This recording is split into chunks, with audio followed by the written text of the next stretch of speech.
여러분 안녕하셨어요? 저는 충청도 청주의 묘강변에서 살고 있는 미호 아라리입니다. 무더위가 심한데 다들 무고하신지요? 여기 청주는요, 조은누리 학생 실종 사건을 두고 몇 날째 소름 끼치는 밤을 보내고 있습니다. 제가 수십 년 동안 특수교사로 일을 했던 까르마 탓인지요, 이 실종 사건에 유난히 마음이 편치 못합니다. 청주도 그렇고 또 제주도 자폐 학생의 실종 사건까지 최근 방학 기간에 생겼다는 사실이 더 그러네요. 실제로 어린 자녀를 둔 학부모님들은요, 이구동성 방학 때가 무척 긴장된다고 하십니다. 아이들을 물가에 내어놓는 그런 심정인 거죠. 학교가 감당해온 시간들만큼 하루에 숭숭 구멍이 뚫리는 겁니다.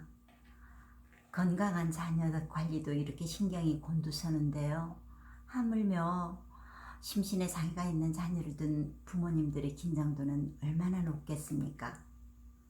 한눈 파는 사이에 그 허점을 용케 찾아서 미꾸라지처럼 빠져나가는 게 바로 어린 자녀들이고요, 또 장애 학생들이거든요.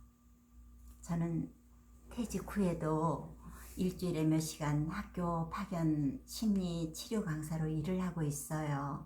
그래서 매주 장애 학생들을 만납니다. 1학기는 무사히 치료 지원 활동을 마쳤고요. 제가 다 만나서 활동하던 장애 학생들도 방학에 들었습니다. 물론 장애 영역별 개인차는 크지만요, 장애 학생들을 보면 일상생활 능력은 대부분 유치원 수준을 벗어나지 못합니다. 이 긴 방학 동안은요, 장애 학생들의 자신의 능력을 시험당하는 시기라고 볼 수 있어요. 시간이나 장소마다 상황이 바뀌니까요, 정신적으로 그들이 불안정 상태에 놓이는 거죠. 일정한 패턴을 좋아하는 장애 학생들인데 방학 동안은 거의 방치되는 편이라서 이런 변동기에 나쁜 일들이 생길 위험이 큽니다. 게다가 우리나라 부모님들에게는 교육에 강한 그 집착과 강박이 있잖아요. 어쩌든지 자유로운 이 방학에 좀 더 많은 경험을 시켜서 자녀가 뒤처지는 부분을 부모님이 채워주고 싶은 욕심이 생기는 거죠. 그래서 이곳저곳에서 하는 단기 보따리 장사 같은 시간제 교육을 많이 받게 하려고 동동 걸음을 치면서 자녀를 데리고 이리저리 오가는 고생을 하십니다. 공공이나 민간 기관들에서 무료 프로그램들이 워낙 많이 열리거든요. 그래서 좀 억지로라도 자녀를 끌고 다니시는 건데, 정말 장애 특수교육은요, 반복 학습 외에 특효약이 지름길이 따로 없어요. 저는 교직 근무 중에 에세이 한 권을 출간을 했습니다. 특수교육에 관심이 있었던 사계절 출판사가 이렇게 예쁘게 사파까지 신경 써서 잘 만들어낸 단행본이에요. 지금 아르코라는 그 국가문화예술재단 전신이 우수문학 도서로 그에 선정을 해서요, 전국 도서관에 배포가 되었던 책입니다. 수십 년 장애 학생들을 이제 뒷바라지했던 교육 현장 에피소드들을 모두 담아둔 것이죠. 저는 그때 그 책 에필로그에 이런 문구를 남겼습니다. 장애 아들에겐 공부가 노동이다. 더구나 주변 사람들이 강압적일 경우에 학습은 아이들에게 피할 길 없는 중노동이다. 이 고통을 어떻게 덜어줄 것인가. 그래도 교육을 포기할 수 없는 부모나 교사라면 장애 아들의 심경을 유심히 살펴서 아이의 능력에 맞게 기대 수준을 조절할 줄 알아야 한다라고 써두었습니다. 이 기대 수준을 잘 조절할 줄 안다는 것 쉽지 않지요? 정말 장애 학생들에겐 공부가 노동입니다. 이건 적어도 그 당시의 특수교육 실태를 정확하게 제가 본 진단이 맞습니다. 그런데 15년이 지난 지금도요, 장애 학생에겐 이제 공부만이 노동인 게 아닙니다. 노는 것, 어디 가서 어울리는 것도 다 노동이에요. 아이가 원하지 않고 좋아하지 않는 것을 억지로 시키면 그게 당사자에겐 노동이 되는 겁니다. 마치 성추행이나 성폭력의 잣대처럼요. 자녀의 그 발달 속도나 단계를 무시를 하고 아무 것이나 닥치는 대로 입에 떠 먹이는 건 정말 당사자에게는 고역이거든요. 1인 가구 많아지면서 요즘 다들 반려동물 사랑이 대단하죠. 그래도 우린 동물들의 고유 섭성을 뜯어 고쳐서 숟가락질, 젓가락질을 억지로 시키지 않잖아요. 그들의 습성, 본성을 부정하는 행위라는 걸 우리가 잘 알고 있기 때문이죠. 사랑하는 동물이라도 우리가 똑같은 방식의 소통을 강요하지도 않습니다. 이게 사랑의 큰 자의 너그러움일 거예요.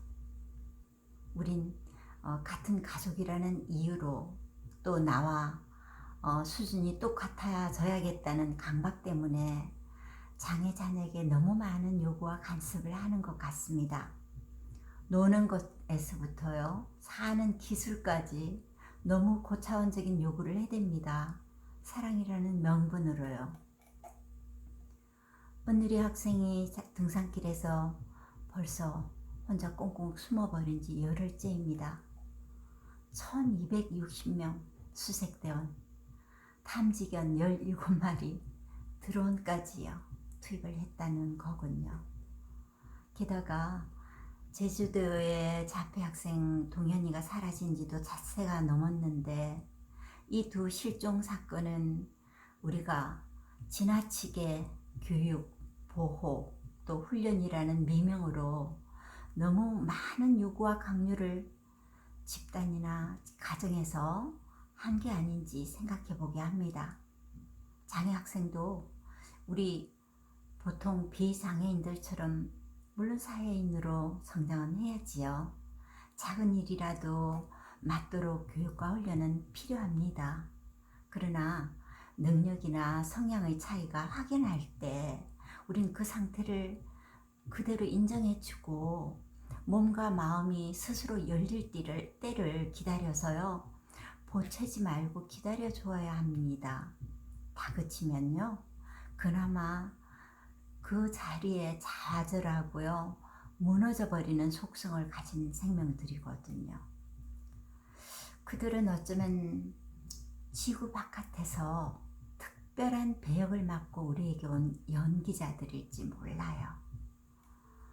멀쩡한 우리 비장애들이 이웃이나 가족이 장애인 되어 있을 때 온갖 이유와 불만으로 어떻게 이들을 예속하고 강요하고 자유를 침해하는지 생체 실험을 당하는 역할자로서 말입니다. 보통 사람인 우리들이 상습적으로 그렇게 저지르는 까름의 행태를 보시려고 장애 연기 수업을 충분히 시켜서 지상에 파견한 그런 신의 소중한 아들, 딸일지도 몰라요. 우리들의 딸 조은누리와 아들 동현이가 제 자리로 돌아오기를, 생명은 제발 해치지 않았다는 좋은 소식이 있기를 참 절박한 가족 심정이 되어서 두 손 모아봅니다. 이 실종 사건 때문에 이번 영상을 준비하다 보니까요, 자녀 양육 중인 부모님들에게 참 알려드려야 할 팁들이 제게 많이 있다는 것을 느꼈어요. 차차 이 책의 저자로서 또 경험자로서 비하인드 스토리 한번 준비해 보겠습니다. 교실에 쓰는 떠나 있지만 부모님들과 자녀 교육 문제 언제든지 함께 나눠보고 싶습니다. 다음 시간 준비해 볼게요. 미호 아라리 채널 기억해 주세요. 조은누리양 실종 열흘째인 오늘까지 별다른 단서가 나오지 않으면서 현장 수색에 최대 인원이 투입됐습니다. 청주 상당경찰서는 오늘 오전 9시 반부터 경찰과 군, 소방 인력 등 1260여 명이 수색에 나섰고 수색 탐지견 17마리와 드론 11대가 투입됐다고 밝혔습니다. 경찰은 오늘 조양이 가족과 떨어져 이동한 방향을 세 권역으로 나눠 집중 수색하기로 했습니다. 한편 어젯밤까지 드론 등을 활용한 공중 수색을 벌였지만 조양의 소지품 등 흔적은 발견되지 않았습니다.